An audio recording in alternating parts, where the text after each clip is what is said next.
Hi అందరికీ. Marriage అయ్యి బాబు పుట్టేసి almost 3.5 years తర్వాత మళ్ళీ స్టడీస్ అయితే కంటిన్యూ చేస్తున్నా.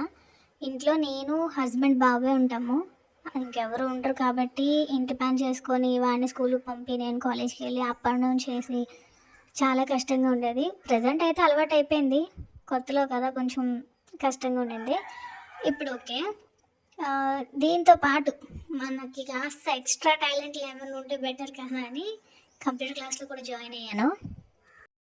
జాయిన్ అయ్యాక తెలిసింది మనకి డిగ్రీయే కష్టము, అలాంటిది కంప్యూటర్ క్లాస్ అంటే అవుతుందా అని.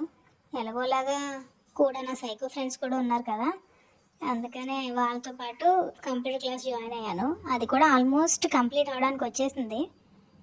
ప్రజెంట్ అయితే దీని వెనకాల ఉన్న రీజన్ ఏంటి, మ్యారేజ్ అయిన తర్వాత స్టడీస్ ఎందుకు కంటిన్యూ చేశాను, ఎవరు నన్ను ఎంకరేజ్ చేశారనేది నెక్స్ట్ వీడియోలో చెప్తా. సబ్స్క్రైబ్.